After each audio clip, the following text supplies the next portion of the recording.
माझ्या गुरुजींकडून मी मला शिकवताना माझ्याकडे 1 रुपया घेतला नाही तर मला घ्यायला काय राईट आहे?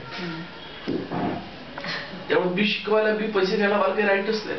आणि ही कला जर मला माझ्यापुरते ठेवायचीच नाही, हा जर माझ्यापुरते ठेवायची असेल मी काही गोष्टी करेल, पण ही मला सगळ्यांना द्यायची आहे. दिल्यानं वाढणार आहे. आणि मी जसं काही शिकवतो ना त्या प्रत्येक वेळी मला काहीतरी नवीन सापडतं, हे सत्य आहे. आणि त्यातनं माझा सराव असतो. मी जेवढं गाईल तेवढा माझा सराव नाही केवढा, पण ते लोकांच्या लक्षात येत नाही. लोकांना असं वाटत असतं की तुमचा विचार झाला, पण ते म्हणतात ते खरं आहे की पण ते जेवढं मी देईल तेवढं ते वाढेल ना उलट. खरं तर 4 लोक मला समजा माझ्यासमोर 4 माझे विद्यार्थी कॉम्पिटिटिव्ह म्हणून उभे राहिले, आय फील प्राईड की चला बाबा कुठेतरी गातात कुठेतरी करतात. असे विद्यार्थी आहेत आता बाहेर गातात कमर्शियली, कशाच्याही पलीकडचं काहीतरी एक सुख असतं ना की जे आपल्याला मिळत राहतं. आणि मग खूप क्षेत्रामध्ये विद्यार्थी मिळत राहतात, वेगवेगळ्या क्षेत्रामध्ये विद्यार्थी असतात. आणि मग ते कुठेतरी असे समोर येतात आणि मग आपण आपल्याला लक्षात असतं ते शकतात अवसर मी होतो तुमच्याकडे मोठं शिकवलं असं असं व्हायला का अर्थ काय.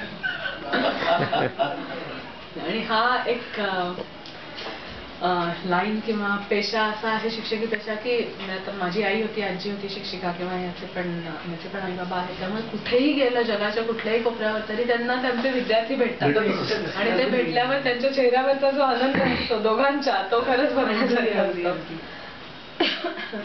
आणि मॅडम तुम्ही इकडे कशा काय सहभागी झालात? खरं तर काय मला लग्नाच्या आधी शाहिरीतल्या शिकवण नव्हता, लग्नानंतर शिकवलं, गायला शिकवलं. कारण काय ते पोवाडा गातात कार्यक्रम करतात, पण हे मला शिकवल्यामुळं मला त्यामध्ये गोडी लागली. नाहीतर मग मला असं वाटलं असतं की काय जी करत फिरतात काय. हे काय हे मी आले त्याच्यामुळे कळलं की हे नेमकं काय. पण आवड 15 वर्ष तरी. अच्छा. आणि मग आता तुम्ही जे नवीन प्रकारचे कारगिल वॉरचे वगैरे असं म्हणणार ते तुम्ही अजूनही ऍक्टिव्हली लिहिता पोवाडे? लिहितोय पोवाडे, वेगवेगळे विषय येतात. चॅलेंजिंग विषय आला तर लिहिला जातो. मध्ये एकदा आमच्या एका मित्रानं सांगितलं त्याला काहीतरी पुण्यावर काही एक कार्यक्रम करायचा होता. मग वेगवेगळे त्यांनी काही नृत्य बसवलं होतं, काही काही केलं होतं. आणला एखादा पोवाडा दे राहा हेमान काय.